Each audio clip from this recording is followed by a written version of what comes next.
Parker Thune, Brandon Drum, here for another OU Insider post-practice blitz. We got to talk to several members of the program last night following Monday's practice.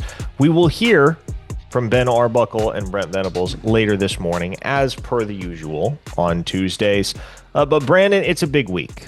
It's a huge week in the Oklahoma football sphere because the Sooners have to do battle with Michigan in what will be a pivotal early season non-conference showdown for both of these teams. And needless to say, we're going to see a lot more nuance in the play calling, for one thing, on both sides of the football from Oklahoma than we did last week against Illinois State. The Sooners kept it very bland, as you would expect for a program getting effectively a tune-up against an FCS opponent.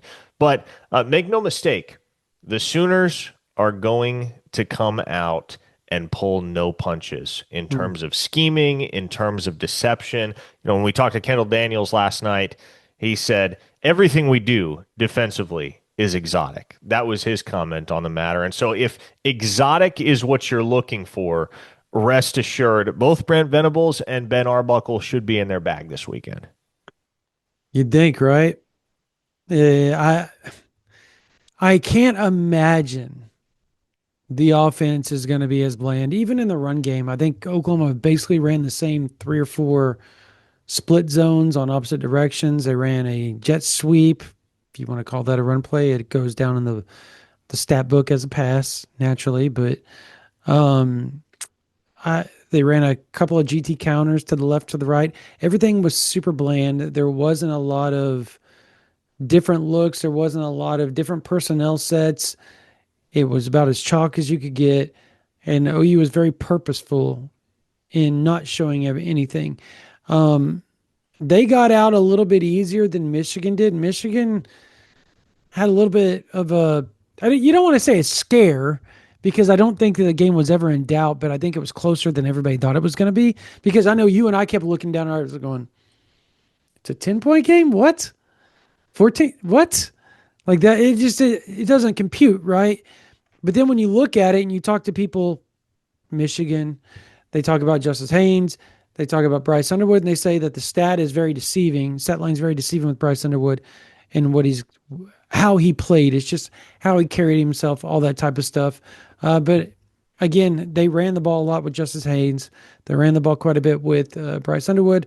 They kept it pretty bland as well.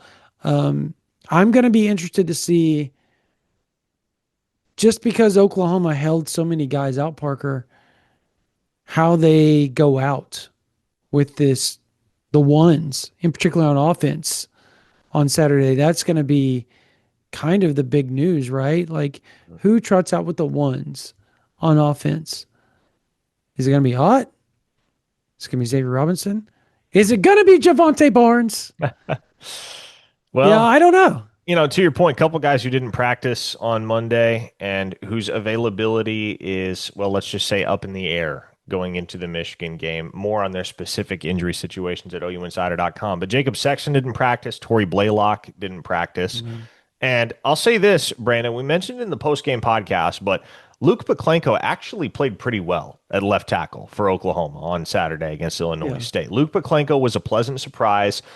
Running back, though, you didn't see much from anybody besides Torrey Blaylock against Illinois State that inspired confidence that, okay, he's the guy. Now, everybody expects Jade not to be the guy, but he carried once for a loss of 3 yards in the opener. And so you're kind of just blindly hoping that he is the same guy that he was at Cal, because you're going to need a guy like that in the backfield this weekend against Michigan. But I mean, in your mind, left tackle and running back specifically, provided Oklahoma is without Sexton and they are without Torrey Blaylock, what do you think the situation looks like at those two positions? Who's the starter? Do you see any rotation?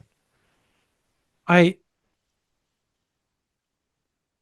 think you and I both agree that Sexton likely is probably not going to be available. Just from what we know, I don't want to dive much more into that. Or just essentially, you go to OU Insider and you can find out more, But I would I guess surmise that like w- why not like Jake Taylor? Like where is he? Could you move Simmons over to left and have Jake your starting right tackle? Like is that possible? I, I that's don't I don't not that's not something I'd do the week of the Michigan game. I but okay, well then you're going to throw out a freshman. You're going to have Baklinko or you're going to have a freshman out there in Fasusi. Yeah. Those are your choices.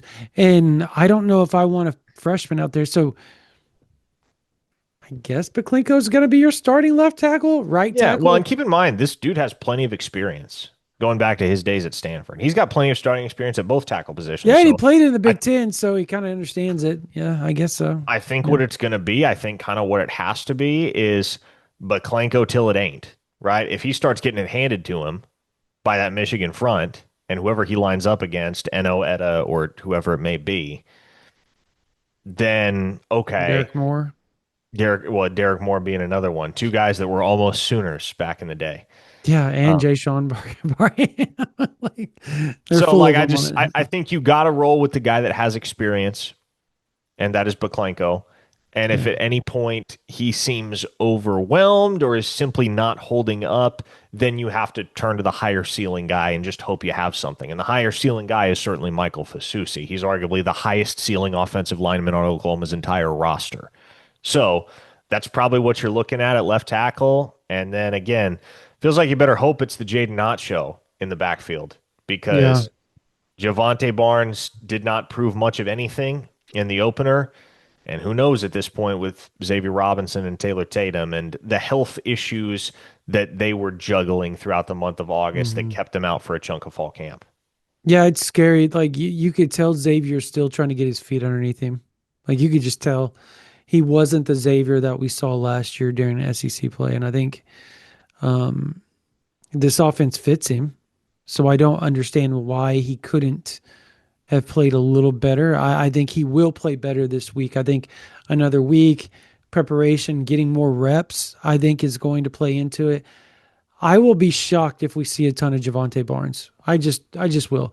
I think you have to roll out uh, and Robinson and let those two kind of cook until maybe they are cooked, if that makes sense. I is Taylor Tatum gonna be available? Well, I don't know. I don't know. One giant question mark, It right? is a huge That's question mark. Taylor Tatum Yeah. himself is one giant question mark in so many ways. The whole time he's been at Oklahoma. Yes. The good news is on the offensive line, you're expected to get Hito Zaida back, right? So that's Yes. another big perk on the inside. Derek Uh, Simmons as well, for that matter. Derek Simmons, Jake Taylor, like these guys are expected to play this week. So that's good. And I don't know 100% on Jake Taylor. I do know the other two for sure. And then obviously Michael Fasusi. So you're getting three guys back. You potentially lose one in Jacob Sexton, which I know people talk about him being injured all the time, but when he wasn't out there, you could tell that, yeah, Beklinko played, but it took Beklinko a few series to kind of get going. He was getting his butt whooped a little bit to start, and there were some issues in the run game. And I blame a lot of that on Javante Barnes, not the O line. But the communication part is what you're missing a lot. The leadership part, um, you're missing quite a bit. I'm interested to see what they do at center with Michaela and Everett. Because we got Michaela and not Everett today with the media, by the way. That to me is interesting. It is Like, is there interesting. something we need to read into that? I don't know, man. I mean, obviously it isn't without precedent that Oklahoma would give us a second string offensive lineman for immediate availability. No, You know, but sometimes okay, yeah, it's usually starters, but sometimes you'll get some reserves thrown in there. I don't know if there's anything to read into there. But what I do know is Oklahoma needs to figure out what their starting five looks like, oh and gosh, they yeah. need to get a consistent rhythm week in, week out. The same five guys in the same five positions on the field in as much as they are able. Mhm. Because that was the downfall for this Oklahoma offensive line a season ago was lack of continuity, lack of chemistry. Yeah. And so you have to have continuity in order to establish chemistry, and you have to have chemistry in order to block effectively in the SEC. Toughest league in the country, you better have it figured out in the offensive trenches. The one thing that this offensive line has going for it, and maybe not across the board, but mostly across the board, is experience. So last year you had no continuity. You had a new starting lineup every week, sometimes every half. There was a new starting lineup, sometimes every quarter. But you were also lacking experience. That is an awful combination, by the way. Just horrible. At least they have one of the two. They may not have continuity yet, but they've got a ton of experience across that offensive line. So I think that's where you're seeing the better, at least in the pass blocking, which is the funny thing is that you would think it would be the other way around, Parker, where the pass blocking would be the issue because of the communication aspect of knowing which way you're sliding the protection. Are you blocking six, ID in the mic, all that type of stuff. You got to communicate, communicate, communicate.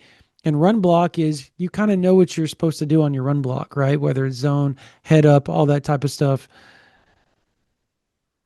And yet they struggled with run blocking and not pass blocking last week. I can't make this stuff up, people. Like it doesn't make sense.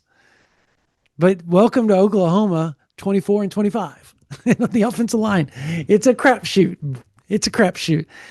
And this isn't a team to have a crapshoot with, by the way. No. Their defensive front's good. No, it's a solid football team on both sides of the ball. Are you worried? I'll say this. I did not get a sense that anybody, and you don't expect that. And we got mostly defensive guys today, obviously, so they're going to be a little bit more confident. I kind of think OU's defense is ready to go. They've been preparing for this thing for a while, and you could tell that they kind of knew a little bit more than what they were leading on to with this Michigan squad, by the way. Yeah, I mean, I expect it's going to be a competitive football game. I mean, especially if Oklahoma is banged up, missing some guys in this contest. Obviously, Michigan's going to be missing Jayshon Barham for the first half at least.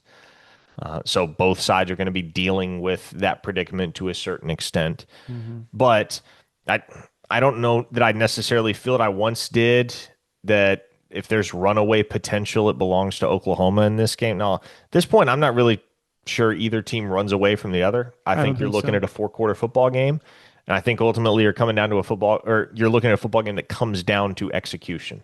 That's ultimately going to be what decides the outcome. Who makes fewer mistakes, especially in crucial moments. Yeah. And folks, we're going to discuss this in much greater detail come the Under the Visor pregame podcast, which will be dropping later in the week in advance of this all-important matchup between the Sooners and the Wolverines. For now, though, we're going to go talk to Brent Venables and Ben Arbuckle. So subscribe to this YouTube channel if you haven't already.